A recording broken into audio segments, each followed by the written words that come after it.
So in celebration, February is Black History Month, and we really want to know, how are you centering the work of Black people in your community and in your work?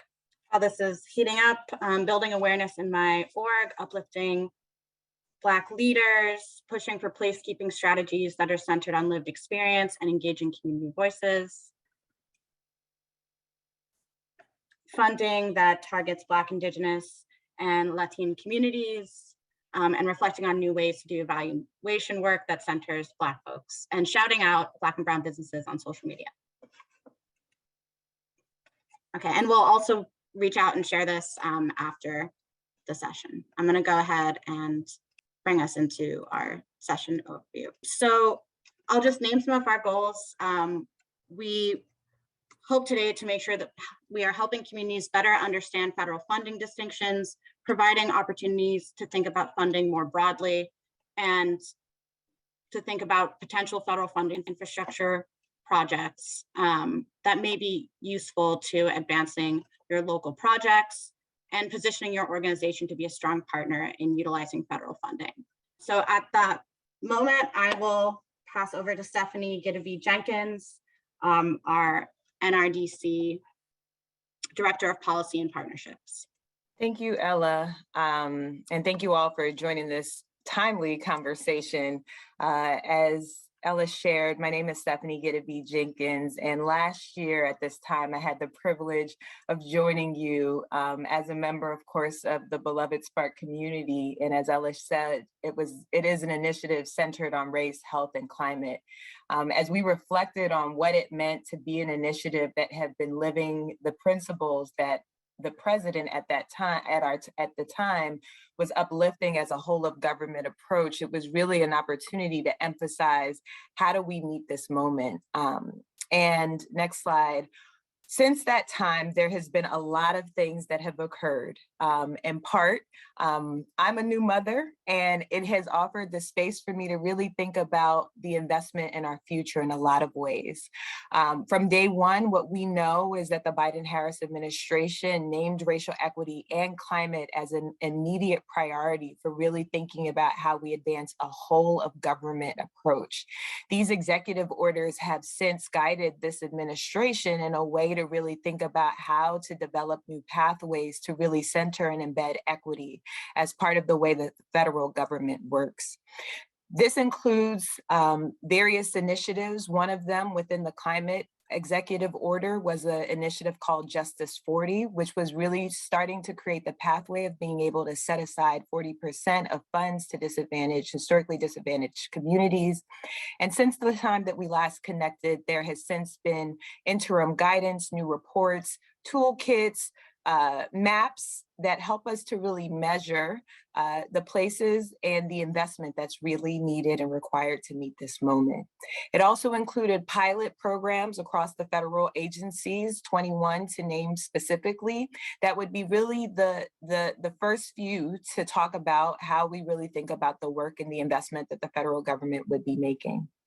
And while it is beautiful to think about a moment, in this time, I'd like to focus my thoughts to really think about how we move from moment to movement. It is incredible to have a leadership at the national level, especially after 4 years of a different type of struggle that forced us to really think about how we center our values in the places that we love and our neighbors, to now really thinking about how we embed this in the pathway in which we move forward. Next slide. And that's really about thinking about how we center the wisdom of the community that we love, that we work in, that we serve, that we support each and every single day. For many of you, the last almost 6+ years as part of the Spark Initiative family, you've been really elevating up the work and the lived experience of your neighbors as part of collaborative tables across the country. And as we really think about how this translates to the national level, one of the things that I really want to emphasize my framing comments on are really, how do we center the wisdom of community, really both the vision, the collective power that we possess, and the solutions that we've been able to identify over the last few years. When we think about the way in which the government process typically works, what we know is that we will see the budget priorities influence and set the public plans, which then impact community plans and projects. But in theory and in reality, how it should be is that the community plans and projects should be embedded in the public plans and then be informed by the budget processes in which we then access our federal funding. The charge for you today is really to think about the plans that you've been working on and being able to elevate those to both your regional bodies, your local bodies, your regional bodies, your state bodies, in addition to the federal government. One of the ways in which we really think about this is by various administrative policies and practices in the implementation of funding. And that comes from standards, rules, guidance, which my peers will talk about in the next few weeks. Next slide. And what we have is really an opportunity through several different fundings over the last year that will really transform the way that place is built. Last year, two major funding opportunities were presented into communities. ARPA, the American Recovery Plan, in addition to IJA, the Infrastructure Investment Jobs Act, which would be a total of almost nearly $4 trillion being invested in place across the country. These numbers are unlike anything that we have ever seen before. And it really elevates an opportunity for us to really think about how we can leverage this funding to support our local visions that we've been working on for the last few years. One of the pieces that were instrumental in the formation of IJA's executive order were 6 main priorities in which President Biden has elevated to direct the way in which funding will be allocated to both the federal, state, and local level. This includes investment in public dollars more equitably through the Justice 40 initiative, in addition to ensuring that we're measuring the outcomes. And the final piece that I think is important for this group is how state agencies, local governments are really implementing this funding while coordinating with community. Next slide. And so as we think about the level of investment that's happening, what we have is a catalytic moment to really think about how we leverage the funds to change the way we invest in place. And while I highlighted some of the pieces that will be emphasized through the Justice 40 initiative, what we are hoping for and what this opportunity presents is an opportunity for restorative justice 100. Beyond even a 40% set aside, there is a real opportunity to leverage our collective resources, our work, our partnerships, the ways in which we have been doing the work for the last 7+ years and even beyond, to really think about how we ensure that our physical infrastructure no longer divides communities, that we have an opportunity to invest with the values that we know can lead to more transformational versus transactional impacts in place. It's an opportunity to really think about how we center racial equity at every level of government, how we think about the importance of climate resilience being built into our physical infrastructure, how we support the democratized growth that really ensures that we can invest without displacing both the people and the places that we love, in addition to the cultures that have helped to shape and form many of the places in which we've been continuing to advance our work in. It is an opportunity to really think about a shift between stewardship and ownership of community land and property, and it offers a space for us to really coordinate in a way that we've never done before. Over the next 90 minutes, what I hope is that you will take this time to listen to my colleagues and really identify ways in which we may be able to collectively work together to build the ecosystem that works in a way that centers the wisdom of not only community, but also the ways in which we can build for our future. Next slide. I'd like to encourage you to think about 5 key aspects in really thinking about the pathway forward. The first one is really elevating the emerging practices. As SPARC comes to a new transition in its direction, It is an opportunity to really elevate the ways in which we have been centering racial equity, climate, and economic resilience in our local communities over the last 7 years. It's also an opportunity to support the integration of cross-sector solutions, which have been elevated through our national policy platform that was shared with the federal government, but also harnesses an opportunity to now work collectively with other partners across the country. It's an opportunity to really develop the narrative and people infrastructure to build a movement that really invests in place and centers the wisdom of community, leading to more transformational social impact. It's an opportunity to assist in reorienting the public practices, institutional policies, guidance, and funding priorities that continue to shape our communities across the country.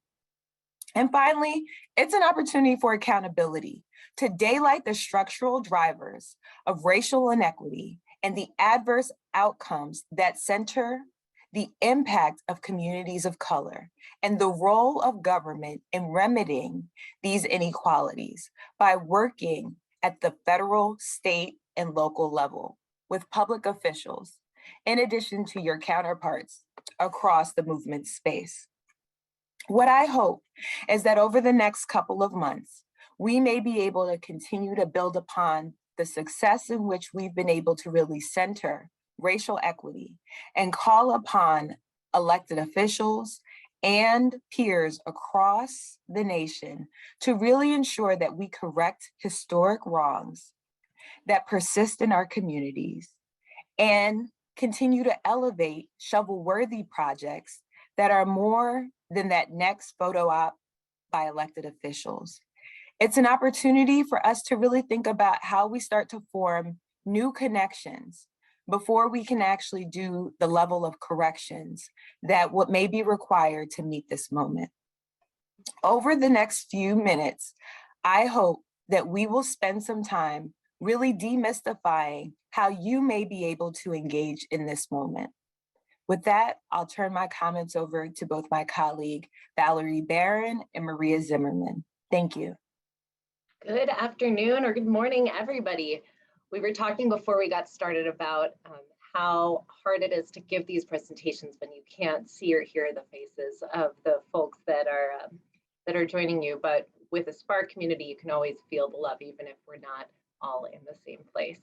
So I'm Valerie Baron. I'm the National Policy Director for People and Communities at NRDC.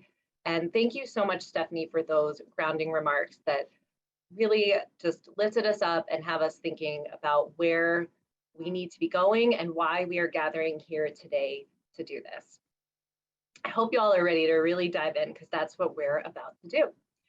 The federal funding, the federal dollars flowing, that is just the tip of the iceberg. And that's one of the takeaways that we really hope people walk away from this conversation today with.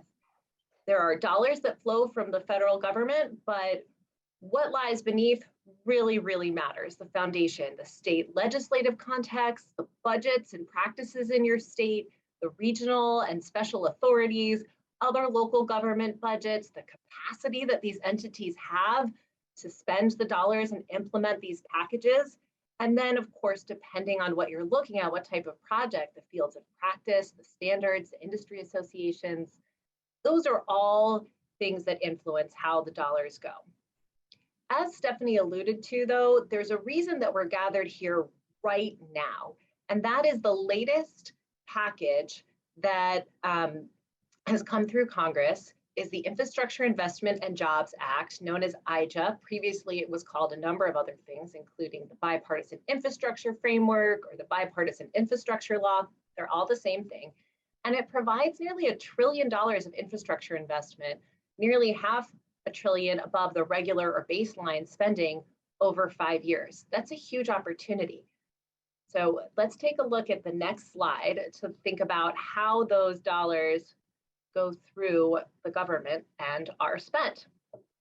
So Congress holds the purse strings.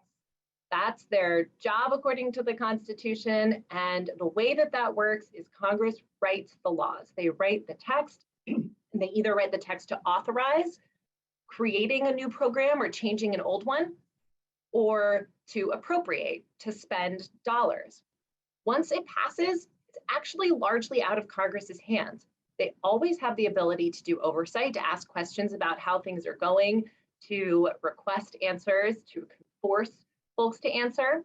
But whoever's in charge in Congress has a lot of influence over what those questions are and whether they are designed to lift up the best or to poke holes in whatever's going on. So once Congress writes the bills and the president signs it, it becomes law, the money goes to federal agencies. They give out the dollars, they make rules about that, they make rules that influence how the money can be spent, and the industries need to use them. State governments receive and give out a lot of the money, and local governments, where the shovel hits the ground, have a lot of influence. Land use rules, permitting, other processes that elevate what is important to a particular community. All right, so the next slide. But how do the dollars actually flow? So we've already covered a little bit of what's on the left, right? Congress makes appropriations, they pass statutes, sometimes they direct regulations. Then the executive office, meaning the president's office, can issue executive orders, memoranda, circulars, those direct government agencies. And the grant-making agencies produce administrative policies and procedures. The money flows from the grant makers, if you look in the upper right-hand corner, so the grant makers, the federal granting agencies, to the primary recipients, states, usually, not always, but states and local governments, and then subrecipients, so local governments, nonprofit organizations, those are some examples. There are different categories of grants. Mandatory grants are awarded to eligible applicants. Usually it's a state or local entity, sometimes it's an agency. Formula grants, they're allocated based on just what it sounds like, a formula. Block grants are another type of mandatory grant that are awarded for general use.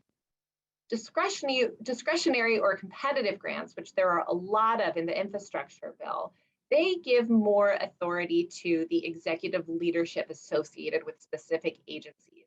They have a wide latitude to set the initial rules of programs and to figure out how the awardees will be selected. But the main idea is that the applicants are selected based on a review process, and it is, just as the name would suggest, competitive.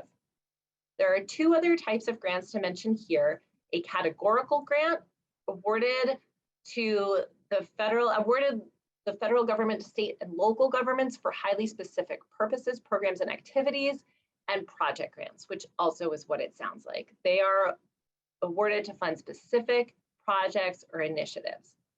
They're typically competitive, and there's a variety of recipients that can receive them depending on the specific program. Next slide. There are a lot of challenges and opportunities embedded in this system. One of the challenges is something that we're hopefully starting to break down here today, which is that it's very confusing, and without this kind of decoder and without the kinds of networks that we've been building together, it can be tough to navigate. There are other challenges that local communities are best suited to address, including that it's the same challenge as any other sort of policy change, right? Mayors, state agencies, local governments direct a huge percentage of how these funds are spent. State legislatures can be a force for positive change, but I'd also be willing to bet that a couple of you, at least on this call, can see your state legislatures as a little bit of an obstacle. And that's not different here either. Each program has a different timeline and a different flow of funds. Some programs are subject to certain rules in the state or local realm, others are not. And then fast timelines can sometimes favor shovel-ready over shovel-worthy projects. Without starting ahead of time, timelines don't always facilitate community involvement on their own. So just to sort of sum up where the divide is generally between federal and state and local government involvement, the federal government tends to set the big rules for the funds and is the entity that sort of sets up big new programs. but there isn't a lot of guidance in this legislation about specifically how it should be spent. So the state and local governments that tend to own and operate a lot of the infrastructure, set budgets, and have agencies that might disperse the funds actually end up making a lot of the decisions. Next slide. So before I turn this over to my awesome colleague, Mariia, just wanted to lay out in another way a couple of the different breakdowns of where and how the money gets out the door. So you'll see for distribution method, we've given a couple of examples of formula funds versus competitive funds. There can be broad or targeted eligible uses for the funds. Sometimes they are one-offs, sometimes they're ongoing. And then of course there are direct and indirect access for local and other entities. That's all I've got for now. So over to you, Mariia. Great, thanks, Val. And I'll take the next slide. So in thinking about this, kind of what we want to start to talk through and kind of unpeel this onion is a little bit about where do I need to focus my energy on influencing the process, and also what are my points of leverage, especially if I'm a community-based organization. As Val mentioned, most federal funding is targeted towards state governments or other units of government. And those units of government, whether it's a local government or a county government or a regional government, they all kind of are spelled out by Congress in setting up those programs. So if you're a community-based organization, there's not a lot of federal funding that might be directly accessible to you. So it's really, how can you leverage? How can you work with those entities that are eligible for funding? How can you help direct and prioritize those who are receiving the funding to really focus in on your community, potentially be a subrecipient of those grant funds? Federal funding does not come cheap either. All federal funding have different requirements, and whether that's on reporting requirements or what can be spent, ensuring environmental protections are in place or fair labor standards and things too. So really kind of understanding some of these leverage points and how to work with that. And then as Val mentioned, sometimes you need larger policy change at the state level or even at the local level to be able to really queue up and get your community in position to be able to use these resources. So we'll talk a little bit more about this, but I think each program is different. And so today we're trying to provide this general overview, and then we'll use a few specific examples. And then Benito Pérez from Transportation for America is going to really drill us down into thinking about this in the transportation context. So we have here just some questions to be thinking about as there may be a particular federal program that you're trying to figure out how to navigate or influence or direct those funds to. And please put any questions or observations or tips that you may have in the chat so we can all be sharing and learning together. And we can also get to some of those in the Q&A and also in our follow-up after today. So next slide, please. So I do a lot of work in Spark with Spark partners around equitable transit-oriented development. And I see other folks here on the call today who are also involved with this. And if we think about etod, some of my friends in Chicago in particular, just to call you guys out, like to say, well, where's the federal funding for etod? And I always answer, there's really not much in the federal funding category specific to etod. But there's a lot of potential federal funding programs that can support equitable transit-oriented development. So just to kind of unpack that a little bit, and I think whatever your issue is, if it's a community health clinic and you're trying to support that, or you're working on homelessness and homeless populations and how to support those, or you're working on an economic development strategy, really starting from that community-driven vision and process that Stephanie was talking about. And I'm a firm believer, if you've got a good idea and you've got strong and diverse community support, you can figure out a way to fund it and make it happen. And it just involves, I think, sometimes being tenaciously creative and thinking how you can match that program objective with different program criteria and really leveraging all points of your broad coalition support. So with etod, say, for instance, you're wanting to do development around an existing transit station. Maybe it's a MARTA station in Atlanta. Maybe it's a CTA station in Chicago or a BART station in the Bay Area. And you know that the station is really not working well for people who have disabilities or mobility impairments. There is a new FTA All Stations Accessibility Grant Program, and that is a grant program that FTA will be issuing rules and making notice on, but right now would be a good time to weigh in with FTA, potentially let them know what you'd be looking for in a program like that, how it could be structured and support your community.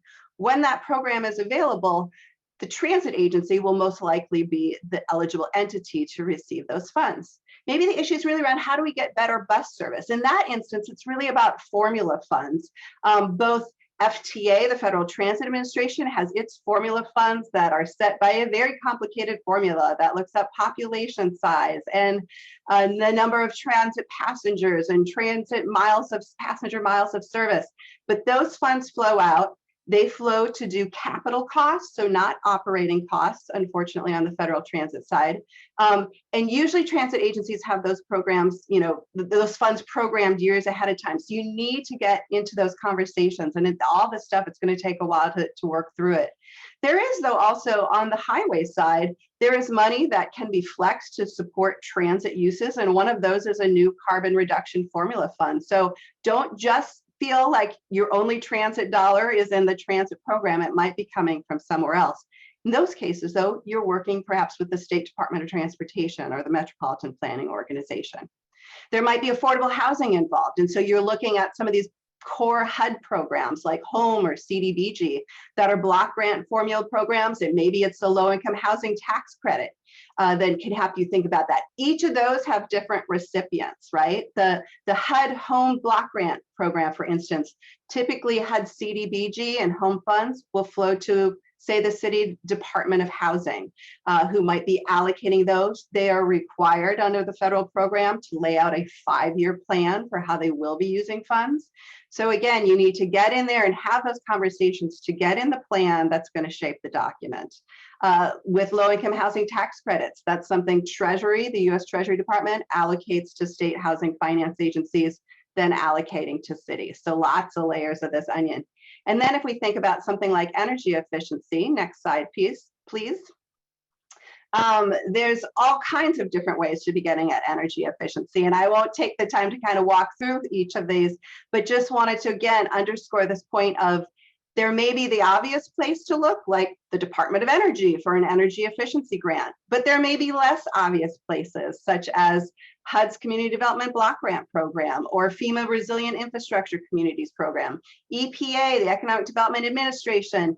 Others may have sources of funding that would be useful. And so some of you hopefully are partners in the American Cities Challenge and other efforts that NRDC and many other partners are supporting, trying to do a better job of letting folks figure out how to navigate kind of this set of opportunities available. Figuring out how do you get in contact? How do you figure this out?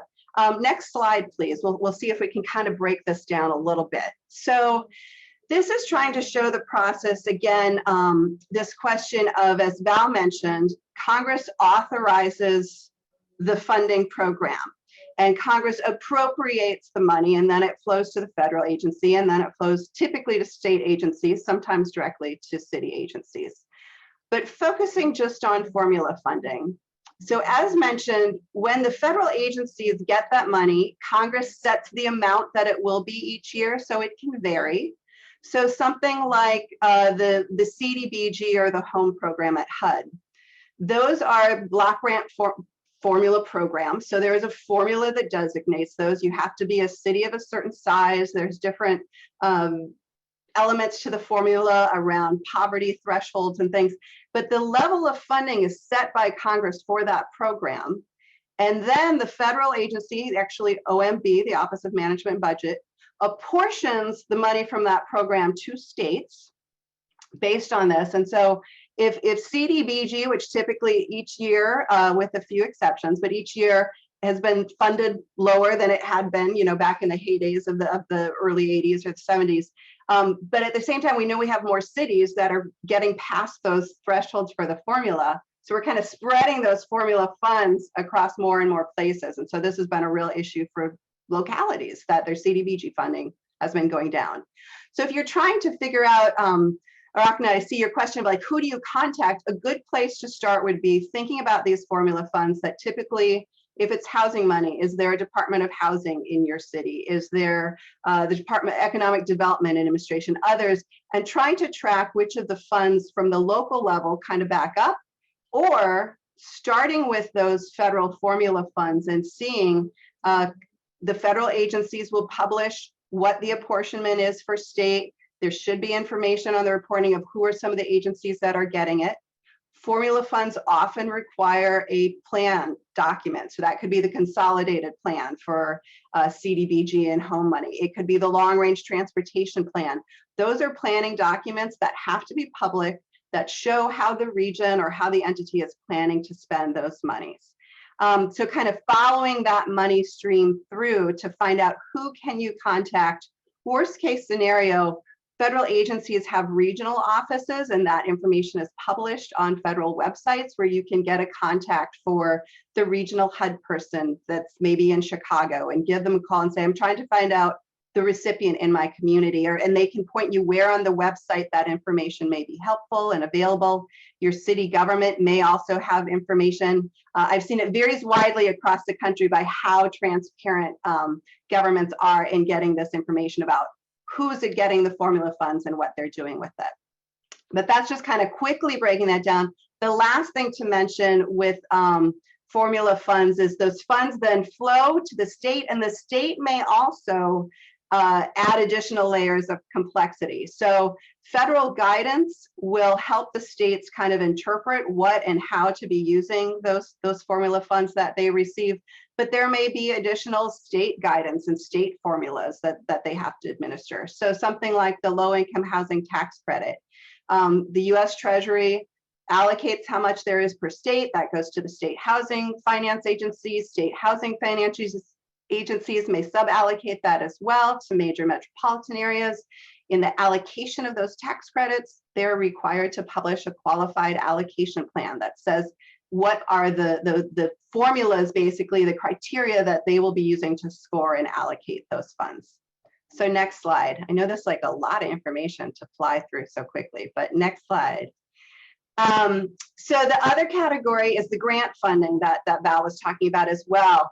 If these are federal resources, there will always be a NOFO, a Notice of Funding Opportunity, that is published in the Federal Register. Here's an example of one for the RAISE grant program at USDOT. Typically, when the Federal Grant Register is posted, it might be 30 days or a 60-day or a 90-day notice. So you want to have all your stuff lined up before that notice comes out. So have you been talking with the city? Do you have an idea for the project you want to fund? Are there opportunities to talk with community foundations or local funders to do letters of support that commit additional resources to help make the local match? But in that Federal Register notice, it will tell you the type of opportunity, if it's a grant or cooperative agreement. It will let you know what can be funded, the maximum size of grants, the minimum size of grants. If there are restrictions, things that cannot be supported with that. There will be, how much funding is available, who's eligible to get that funding. Again, if there are cost sharing or match requirements, how those are defined. Some grant programs allow you to count in-kind match. And so that's a great opportunity for community-based organizations or other partners to be able to partner with the eligible government entity to get resources to fund work in your community. And then that Federal Register notice will also give you information on other requirements in the timeline. To apply for a federal grant, you most often have to go through grants.gov. This is not a user-friendly government system, I will warn you. Do not think, with this NOFO, grants are due at, what does it say, July 12th at midnight. Well, don't go in the morning of July 12th and think you can submit your grant. It's kind of like you need to be pre-approved to submit a grant through grants.gov. So if you are planning to apply for a federal grant, you should go in several weeks ahead of time to get in the system, play through the system, get pre-approved to be able to submit in that system. Next slide. And then just kind of finally, before I pivot here, and again, excited to see some of the comments here. Keep them coming, keep the questions coming. I will say federal agencies recognize this is a very complex process. I think they are trying to do a better job of getting information that you can find. These are just a few examples from federal websites to, help you better understand what's the CDBG program, what does it fund, who's eligible, what activities are eligible. A site from EPA of like application process, how that works, technical assistance and training, and other ways. So definitely, if there's a program you're interested in, look to see what information is available on a federal website. And then again, how can you track that down as close as you can to who locally is receiving those funds? Next slide. I'll pause, catch my breath, share some comments. That was all like kind of very generally speaking, trying to give a general sense of this federal pathway.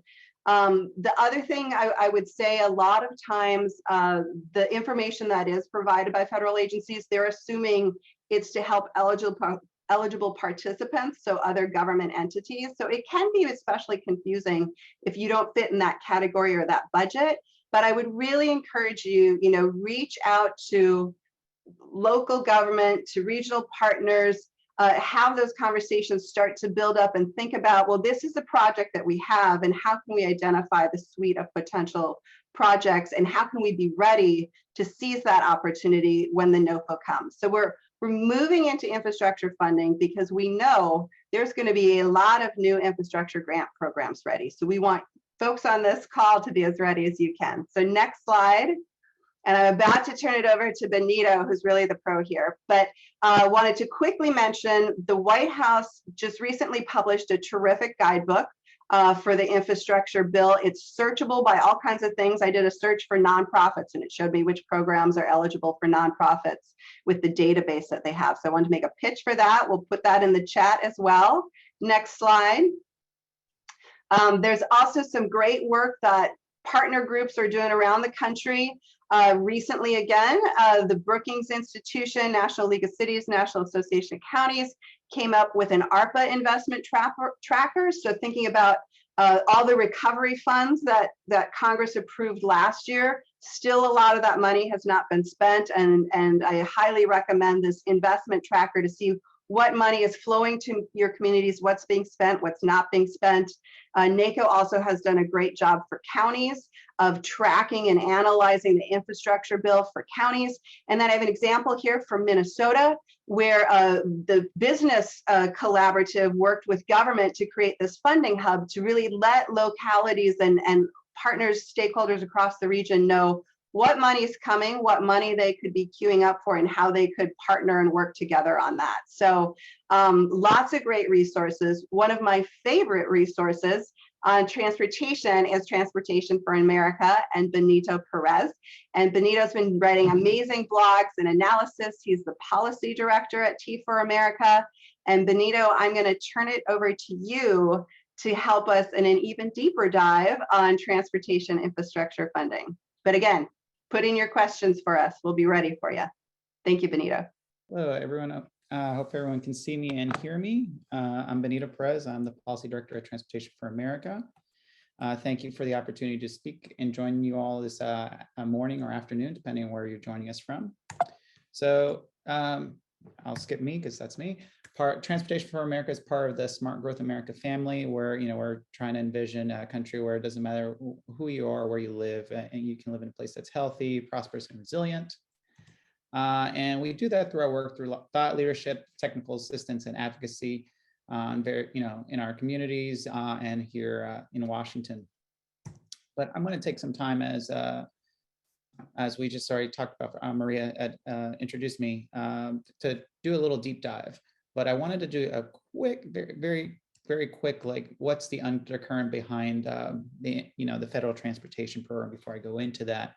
And I'll just point to a few points in history, and some of this may be like, you have a lived experience to this, so I'm not going to dwell too much onto it, but I want to highlight a couple things here. One is what a pivotal moment in history, in transportation history, is the Interstate Highway Area in 1956, which created this mindset of the need for speed and the interstate highway system, which initially was to develop connections between communities, but then we've seen communities since the 50s build it within the communities, which has had adverse impacts to our communities. It's divided communities. It created unsafe space for pedestrians, cyclists. So you have that baked in our our funding structure, in our policies and design guidance, which then raises a question for me that I ask all the time, especially when I engage state DOT, is like, who are we designing our transportation system for? Because I look at this photo and I'm daunted, like, how does this fit me? An avid cyclist here in DC, like, this doesn't fit me. And this is a challenge that we face in our communities around the country. And I boil the question down again, is it for vehicles or for people? And I try to remind these state DOTs and local governments and other units of governments, like, we have to think about our children, our seniors, people with mobility challenges, those with economic or mobility been marginalized in those spaces. So I want to remind folks, like, what is our overall goal with our transportation program as we think about not only policy, but the funding flow? And you'll hear some practitioners will talk about, oh, we can do it all. We can, improve speed, optimization, and safety. It's not doable. So it goes back to the early question, as we think about our the projects that we'll scope out for this new federal funding. Is it for vehicles or for people? And I would make the call for action that we need to encourage our decision makers. It needs to be for people. So with that context in mind, I want to talk about the current transportation funding paradigm. And transportation funding from the federal government has been going on for about a century. But this structure that we see today, this what we call the 80-20 split, dates back to the 1980s, which basically for every dollar that we spend in federal transportation, 80 cents goes to our highways and 20 cents to transit. And within that, maybe a penny for bikes and peds. And usually state DOTs like to pull it out of the transit bucket, not the highway bucket. So there's already inherent inequities within the transportation funding split that folks should start to ask questions of their decision makers, like, is this right for the needs of our community? And with that, I know Valerie and Mariia talked about some of the policy levers, but in transportation, there's additional layers to the pie here. So I wanted to introduce some of those transportation policy levers. We've already talked about Congress. We've talked about the DOT, US DOT, and the president, where they, one, set the investment policy parameters, let alone DOT is the one that actually implements it. But then you have state DOTs and state legislatures that actually have a role in this too.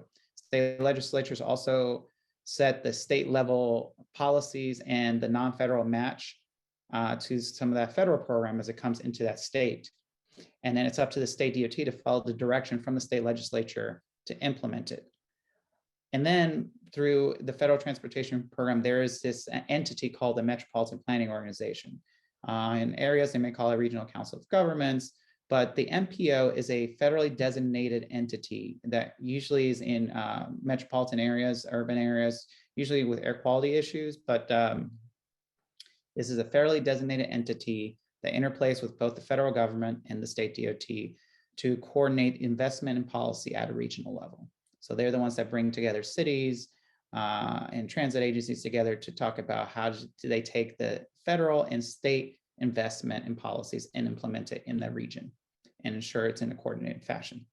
Then we all know about local, tribal governments, transit agencies. They're the ones that take this federal, state, and regional guidance and dollars and implement it down on the street level, down on the bus corridor level, or on the sidewalk. But there's also a role for advocacy organizations to play in this too, in advocating first defining, what are the needs and the lived experiences and needs to be that these government entities need to address. And also educating the general public, because at the foundation of all these levers is the public. They're the ones that vote on these elected officials that guide the development of these policies and investment strategies. So that is the foundational underpinning of our federal transportation policy in this country. But now when it comes to implementation, we've talked about how it goes from federal to state and to local. Well, as I mentioned, there's additional layers in the puzzle here when it comes to transportation. So I'm not going to talk about Congress. We got USDOT at the far left of this slide. And when it comes to, depending on the type of funding, you have, highway funding, which is federal highway, transit funding, FTA. There's other funding such as for rail from the Federal Railroad Administration, but I'm not going to dwell into that too much, but they follow a similar structure. But you have the headquarters. They're the ones that generally articulate the interpretation of Congress's intent into policy. That's the guidance, the circulars. There's something called the Code of Federal Regulations. That's the interpretation of Congress's laws into how it's going to be implemented by the agency. Then they also provide the direction interpretation to their representatives in the states. Federal Highway has a division office in every state, DC and Puerto Rico. FTA has 10 regional offices that represent the regional transit interests. Then those field offices are the ones that interact with the DOTs directly. So with the folks that are in the Spark Collaborative, so you have your 5 DOTs that are involved, and they interact not only with their state legislature, but they also interact with the various MPOs within your communities. And I've listed them here as well as part of the Spark Collaborative. So if you don't have a relationship with the MPOs, take some time to get to know them. And I was just talking with an MPO this morning in the greater Virginia Beach area. They want to get to know advocates and they want them involved. So don't be afraid to reach out to them. They're the ones that, again, do the coordination with cities, counties, transit agencies, and tribal governments. So taking the example that we were talking about, how does the money flow? So let's take the carbon reduction program. It's a new program that we're still waiting on appropriations from Congress. So hopefully next month we'll have a resolution to that. But right now, headquarters is telling the division offices, here's how much your state's going to get, and putting in the respective state's bank account. The states, in the case of the carbon reduction, have some requirements because each individual program has specific requirements. In the case of carbon reduction program, the state must come up with a carbon reduction strategy. And then it has an update cycle, like it's every 2 years, they have to update that plan. And then the projects that will be used to fund, or that are coming out of that carbon reduction fund or formula program, have to support projects that support the carbon reduction strategy of that state. And that is done in collaboration with the MPOs and the cities, the counties, the transit agencies. So that's how that will flow with that particular program. To the infrastructure law itself, and a typical reauthorization, Congress, and I'm just doing a quick rewind, Congress, the House and the Senate come together and create the policy and the investment strategy. On the House, it's a little simpler. It's one committee that sets the policy and one that sets the funding. On the Senate side, you have a funding committee, the finance committee, and you have 3 separate committees that are dealing with various aspects of transportation policy, whether it's rail, public transportation, highway safety, roadway. This latest cycle was a little out of the ordinary because these committees were doing their work, and then a bipartisan committee just came together and said, we're just going to set the tone on policy. That's the bipartisan infrastructure framework. That's where all that conversation came from and that terminology.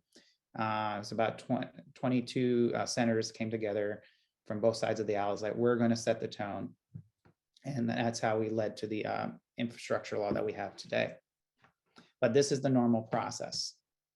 Now getting into the meat and potatoes, like what's in there. So we've already talked about, there was a slide earlier from Valerie that had the iceberg and the 550 billion. So that's the money above baseline, but that's confusing for me. So I translated to what's the brass tacks here. There's money for rail, airports, water, broadband. Not getting into that part. What you need to know, the number you need to know for transportation, it's about $643 billion. That is both baseline and additional. That's the grand total. That's the entire pot of money that surface transportation has to work with. Now, within that, it breaks down to 432 for highways, 109 for transit, 102 for rail. So what does that mean from a policy perspective? For the most part, and I'll use T4A bias here, it's pretty much status quo. There wasn't much innovation in the policy. Unlike On the House side, they came up with the INVEST Act, which was transformative from a policy perspective on reorienting the federal transportation program to be more cognizant and oriented towards mobility for people, not vehicles. Fortunately, the Senate, especially this bipartisan group, did not want to stir the pot, so they kept mostly the status quo, which then leads to concerns when you have the administration and Congress talking about improving safety. They're making these nominal grant opportunities, so that's on the cartoon, the safety improvements. But with the status quo and the formula and policy, you're still digging us in a hole. So status quo meant there was no accountability for state of good repair, no prohibitions on negative targets, negative performance targets. But there was some lemonade out of lemons, so it's not all bad news. There was recognition of resiliency in various programs. There was recognition of complete streets, vulnerable road users, a safe systems approach. And one big thing was also like in Amtrak on passenger rail, which normally is overlooked in many reauthorization programs. They changed Amtrak's mission to be more customer service and community connection focused versus profit driven. That was huge, especially to improve community connections, especially for our rural communities across America. So quick comparison, there's a lot more money that the infrastructure law provided us. And this is comparing to the last reauthorization called the FAST Act that passed in 2015. You'll see that highway funding got a lot more money, but what has been already alluded to before, there's a lot, and I mean a lot, of flexibility in the highway dollars. State DOTs don't like to advertise that so much, or they pretend they didn't know. So that's why we have webinars like this to educate you, like, yes, there's flexibility. So don't necessarily have to lean on all like the transit funding, which is very prescriptive. That transit agencies like, this is all we got to work with. There's actually a lot more flexibility in highways that we should be taking more advantage of. So digging more into it, out of the $432 billion for highways, I'm looking at the chart on the top on the right. More than half of that is what they call the National Highway Performance Program. That's for a state DOT, that's the meat and potatoes. That's what maintains their roads. They build new capacity with it. But there's also bandwidth within that on environmental mediation, mitigation, as well as transit capital improvements, bike and ped improvements. So definitely push on your state DOTs, your MPOs. Like, you got this big pot of money that can do all these things. Use it. Your surface transportation block grant, we already talked about, that's like your general fund for transportation. One big thing is out of that bucket of money, used to be 2%. Now it's 10% of that has to be dedicated to transportation alternatives, meaning bikes, peds, trails, safe routes to school. And another new one is actually shared micromobility. And that's also applicable to CMAQ, congestion mitigation air quality. Even folks like Lyft, who operate various bike share systems across the country, did not know that. There is an opportunity now to, this is new in this infrastructure law, is to fund shared micromobility, both capital and operating in the CMAQ one. Moving on. So as we talk about next steps, we've already highlighted some examples. We already talked about the grant guidebook from the administration. But one thing to get familiar with is how much money your state is getting. Federal Highway and FTA have already released their apportionment tables. So when these slides are shared, you can click on the link that direct you to the apportionment table and see what your respective state is getting across all those formulas, like carbon reduction, National Highway Performance Program, CMAQ, et cetera. We've already talked about the guidance and NOFOs, and we've already talked about don't wait till the last minute to apply for a grant. And that even came from Federal Highway. They were stressing it, please, because sometimes IT issues happen and things don't go your way. So definitely apply a week early in case you have technical issues. There's various guidance coming out the pipeline. Federal Highway, USDOT actually has a guidance hub related to USDOT. That's also linked here.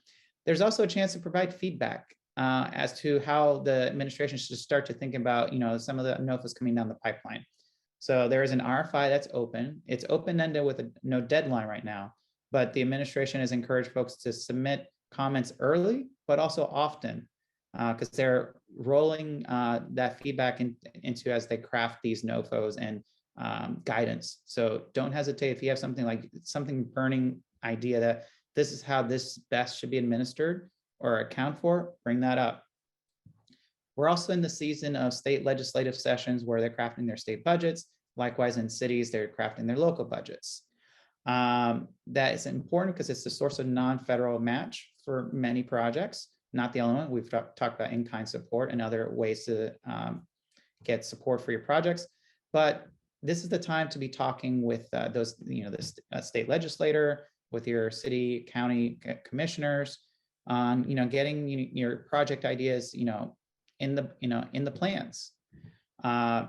But if you're talking about trying to get in the cycle now, the train left the station a couple months ago. So as you start to engage, your legislators and your city, now's the time to think about it for the next cycle. So start building those relationships, start cultivating that idea and that partnership. There's also a few more things here. The long range plan is something that's at the MPO level. That is the project list that directs the plans for the next 20 years, and it's updated every 4 years. It's not set in stone. You can still, advocate for an amendment for a project, especially for projects that receive federal funding. They need to show up in both the long range plan and then the other item, which is the TIP, the Transportation Improvement Plan. So the STIP is the state version, the TIP is the regional, and the SIP is the local version. That's the implementation plan. As the Hampton Roads TPO calls it, the long range plan is allocating monopoly money. The TIP is allocating the actual greenbacks, the actual dollars, because that's when the rubber hits the road. So as I wrap up here, how do you get involved in the process? Well, first of all, you know your community best. You know where the challenges are and the opportunities. So start to identify the needs in the community context. What is the narrative, the who, what, when, where, why, and how? Then start to build that coalition support. Fellow advocates, with private sector, philanthropy, but then also talking with your local, transportation or your local government, the MPO, state DOTs, the state legislators, especially those in the transportation committee at the state legislature, and start building that support. Articulate that idea, make it known. Even talk to the press. Start educating them on the idea. What is the issue? Why is it important? What's the call to action?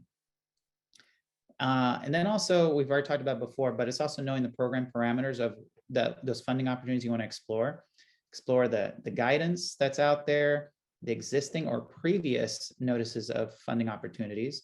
Also look at previous applicant winners. There may be a strategy and approach that they use that you might be able to replicate, because it's a recipe for success. Why recreate the wheel? And we've already talked about when the NOFO comes out, it's the middle of the process, not the beginning. So that's a chance to start building up, ensuring that your applicant, whether that's the state agency or for some programs actually direct, there is a few federal programs where a nonprofit could apply directly, but ensuring that you're eligible and get yourself set up in the federal systems to be a eligible applicant to use their system. So I will close with Transportation for America has been building up a resource hub, t4america.org/IIJA. That's where we take, we've done funding briefs on various issues, whether it's on like complete streets, micromobility, passenger rail, as well as blog posts on various issues on safety. Eventually there'll be some on workforce development, on equity, kind of highlighting like what's in the law from a funding perspective and a policy perspective, the so what, and what's the call to action? Like what can we do with it? How can we best move forward in this space? So I will close there. If you want to connect with us, that's our social media, and thank you for the opportunity to present. That was great, Benito. Thank you. And I'll invite Stephanie and Val to come back up. We did get some great questions in the chat. So we have about 20 minutes. Let's see how far we can get through. I'd love to riff off the slide you had, Benito, that was so helpful for me, at least, of kind of like, what can you do and kind of figuring out this process. I'm curious, since you worked for a city or a state DOT and a regional planning organization and a state highway organization, and if Stephanie's still with us, I know she worked for city government as well, but a question came in from Arakna Gupta, which was like, how do I initiate that conversation? Is it like, if someone's really trying to figure out, like, yeah, I'm interested in accessing some of these, flexing highway funds and figuring that out, how would they figure out, like, even really how to start that conversation if they don't have some pre-existing relationship? Is there a place you recommend they look, or how do they really start that conversation with the kind of eligible public entity that might be getting the funding? I'd love to, if you could talk more about that. Sure. I think, depending on our audience here, if we're talking about like advocates, I think that the important part where you come in is, defining the need and the context. That's important, because the missing piece, I can tell you from a state DOT or a city DOT is, they'll define a project and they'll do it as data and numbers, but not the actual context, the why from the community experience. And that's where, as an advocate, you come in. So you have an idea, you have, a pressing need, like, we need to address this. I know entities have been, they have the public information officer. That's usually a start. I can tell you from my experience working at the District Department of Transportation, Washington, D.C., they've created a community engagement team where they split up based on the part of the city that you represent. So they at least have some background knowledge on that area of the community. And other state DOTs and cities do something similar. But that's, your first stop is like, hey, I have this issue or I have this idea. How can we explore this? And they'll partner you with, I dealt with parking in DC in the last few years. So when people had issues on parking, then the community engagement team would connect them with me, would iterate through like, what's the concerns, the ideas, and we'll start brainstorming solutions. In this case, it does help coming in with not only the context and what the need is, but at least having a generic idea, like, I know there's a funding opportunity from the federal level to help move this along. So can you explore this a little more? Because sometimes state DOTs may say, well, we can't do this. As I've told you before, like, they have various pots of money that they have, but they think it's just their slush fund, sorry to say that, but to just build more roads and maybe maintain them, not realizing you can actually do transit, you can do bike ped, you can do all these other things. There's a lot of flexibility. So being armed with that information, like, you have more flexibility and authority than you think, so that they'll be pressed to like think outside the box. And maybe following on that, Val, there's a question from Margaret Young about how to find out about the NOFA thing. Like, I don't think most folks, hopefully most folks, aren't sitting at home daily looking at the Federal Register notice. So is there a sense of kind of like generalized like timing or process? Yeah. Well, a recommendation, yeah, please don't sit at home and read the Federal Register. Those of you attending this call are in. What's that? Unless you need help to sleep at night when you need unless you need help to sleep at night. This is Marguerite, if I can just sure. sort of clarify my question. So if the NOFO is the middle, yeah, how do you figure out, I mean, the guidebooks that you posted, that's sort of the pre-beginning, I would even say, exactly. Because who knows when these things are going to materialize, right? Could be, some things were kind of in the chute and they're going to come out in 2 or 3 months, and some things, you're not really going to see anything for another year, or I'm assuming, right? Yeah. So I'm how do you navigate where the beginning is and how to have that figure that out? It's a great question. And I would say that if you're here listening, the beginning has already started for you. And I don't mean to sweep under the rug or put down the importance of the specific NOFO or funding stream from government, but if you have a great project in mind that is needed and you are in your community, then when I say please don't spend your time sitting and reading the Federal Register, I mean, then you are already holding knowledge and doing work that is more important in my mind than sitting and reading the Federal Register. And there can be advantages and disadvantages to different types of funding, but a funded project that breaks ground is a funded project that breaks ground. And so I think there are a couple of different places to go next after doing this work that we're doing together.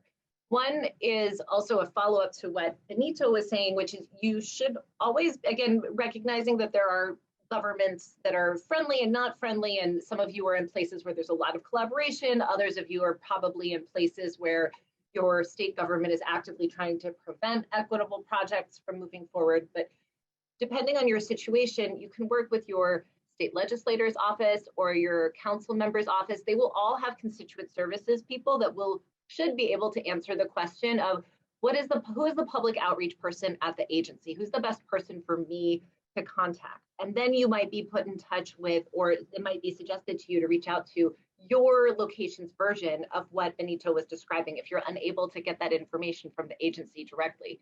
So I strongly recommend trying to build those relationships and get a sense of what are the agency's priorities, what is the local government's priorities, and how are they setting those? Because while it might be great to go after some of the funding that is available specifically for a CBO or an organization like yours, there is almost certainly a large amount of funding that is going through your state and local government or their analogs, agencies like utilities.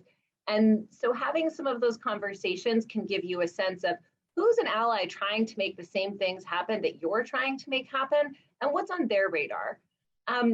That said, don't ignore the money that you directly are eligible for. And that whitehouse.gov/build website that's come up a couple of times in the chat, you actually can, and Mariia had a slide about this, but you actually can sort and see what specific types of funding nonprofits are eligible for. And you also can sort by sector. So if there is a specific sector that or specific type of thing that you're very interested in those specific instances, it might make sense to look more specifically at a grant proposal. So take the time to engage, the agency, your, constituent services. And I'll give the example, like in DC, I can tell you the business improvement districts, for example, they have an organization called the DC Sustainable Transportation Board. And that's a collection of all the business improvement districts. They meet with the District Department of Transportation on a monthly basis. It took a while to get set up. Eventually, around 2018, 2019, they got it together and started meeting with DDOT. And especially around like in the fall, they would talk about their priorities. And then DDOT would talk about ours. And sometimes we'd be on the same page, but there's things in the budget formulation process that we as a government entity can't say. But then that's where, as you build that relationship and partnership, you as the advocate can, especially when it comes to testimony and hearing. And that's where then, the agency might be able to work with you and be able to provide you the data and the information to make your case. That may not always be the case, but the first part is that relationship building. And you may be surprised that some of the state DOTs or local entities might have the same interests. It's just being able to build that relationship and work together. So take that opportunity right now. So when those funding opportunities have come up, you already have a natural ally with the public entity that would be applying for it. Great, thank you, Benito. And I saw there was a question, if you could type the DC organization you mentioned in the chat, that would be great. Dr. Erica, I saw your question and wanted to bring that up here, or you're welcome to also voice it, but I'm curious, Val and Benito, it's really hard to kind of track the money and see where the bottlenecks are in the process. And I'm wondering if there's work your organizations are doing to sort of help track the flow of federal funds, like we have the ARPA tracker that Brookings is working on, or what advice you might have for folks. It is an issue of concern, I know, for us at Transportation for America, to track some of those dollars, especially like the formula dollars. And accountability. So for example, I'll pick on the Highway Safety Improvement Program. Every state has to develop a highway safety plan and how they're going to allocate their dollars. However, each state presents it differently. So Federal Highway doesn't have an apples to apples comparison approach to distill that information and understand or have full accountability of how those dollars are being spent. So one thing, we're trying to advocate with the administration is looking at opportunities and providing guidance to standardize the approach to some plans. This applies to multiple formula programs.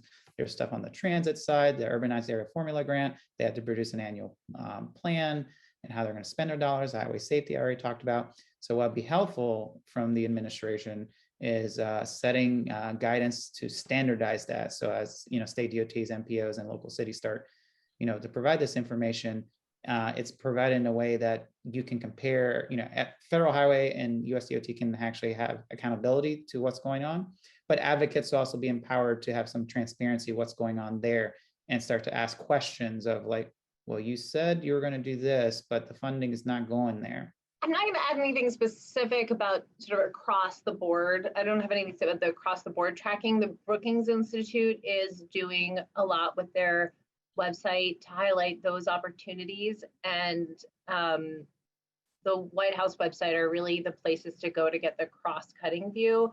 A couple of our sort of sector-specific and thematic work streams are going to be doing more connecting on the funding in their areas. But I do want to take a minute to lift up something that Sarah said in the chat. And Sarah, if you want to chime in, please go ahead. But Sarah Klein, who is a consultant that we work with, said is that it's also important to remember that many of these grant programs will have annual funding opportunities over the next 5 years. So if you see something that comes up this year and the timing isn't right, then a lot of them will come up again next year, and you can start working soon towards that next NOFO. Yeah, and I think that's important too with some of these formula programs, again, where there's also things designated in the transportation improvement program or in your consolidated plan. And I think sometimes, city agencies will use, well, we've already programmed the funding, so sorry, we can't do anything in the future. There's some truth to that. They are required to have these projects and programs identified in there, but those documents can also be amended.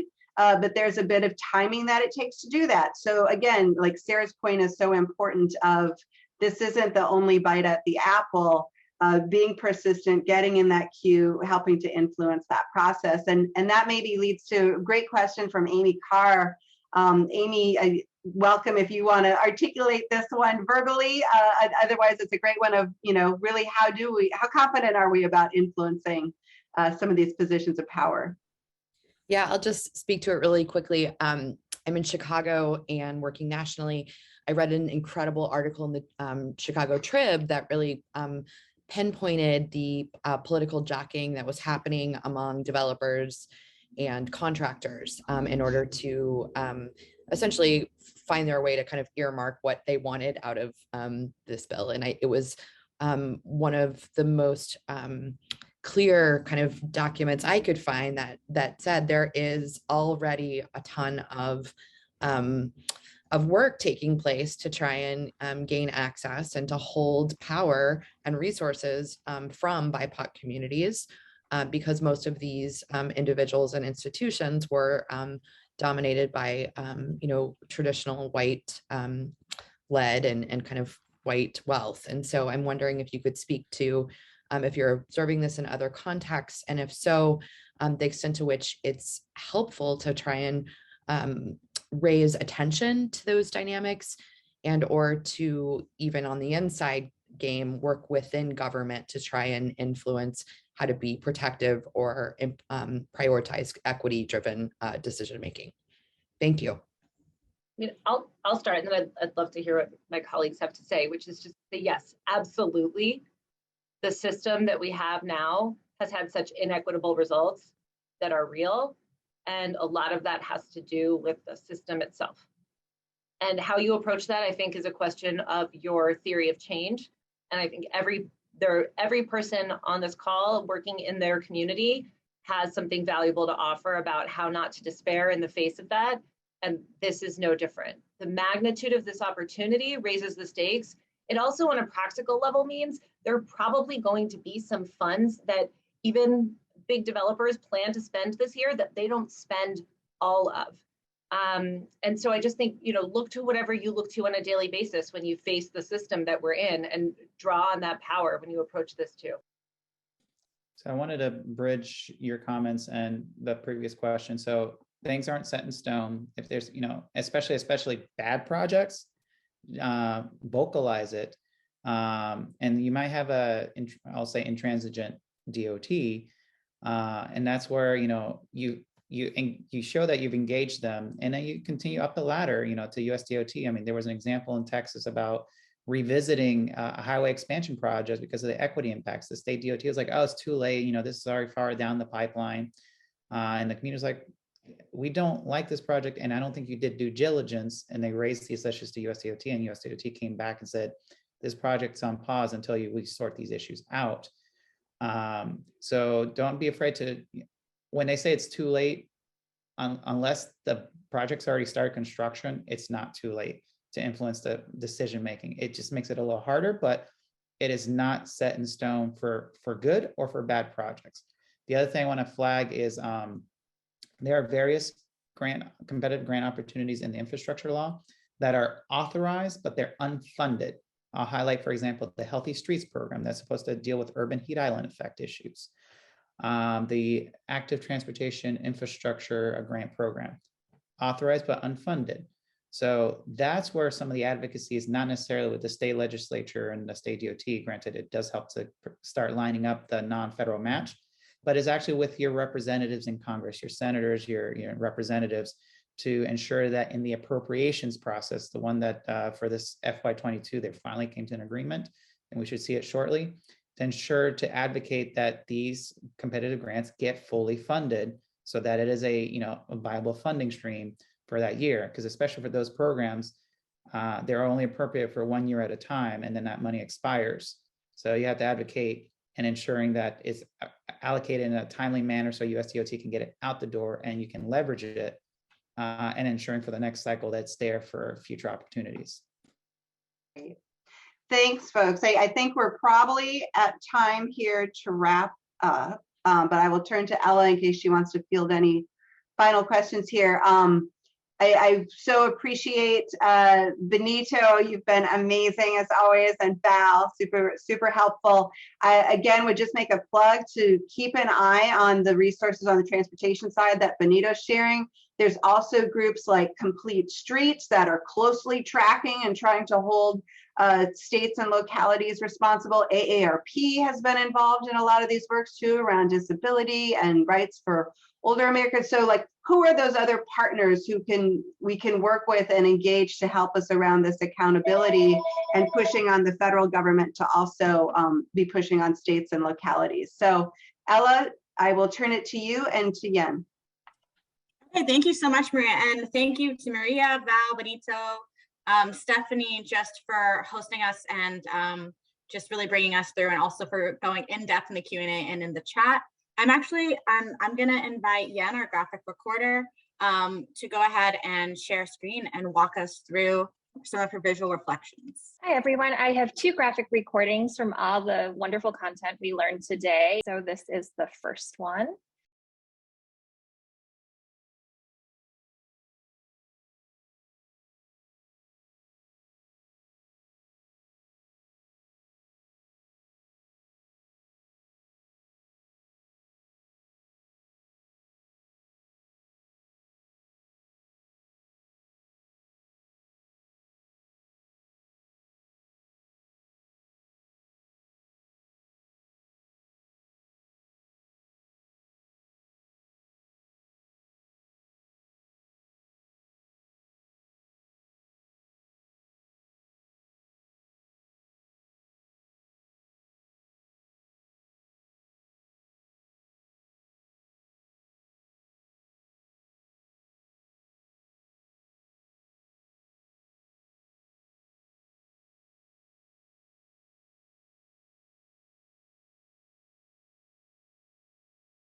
And here is the second portion.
Thank you so much, Jen. With such a complicated subject matter, it's so helpful to be able to just see this outline, and there's a lot of love for this in the chat, so thank you so much. So I know some folks, if you have final questions, please feel free to email us or just reach out. We do have a second session on March 16th that's going to get into some more of the work with community-based organizations. It's right here up on our screen, and we'll actually also in the follow-up we'll be sharing the recording, all links, all resources shared by speakers, as well as in the chat, and we'll include a link to our tools to help community-based organizations access federal resources as well. And with that, we also have we'll also share out the social media. Please feel free to tweet us or share this. And yeah, thank you so much. There's I'll reshare one more link, and then please let us know in the chat which federal funding program you would like to learn more about as a follow-up. That will really help us in preparation for the next session. And thank you again for joining us, and thank you so much to our speakers for guiding us through this topic.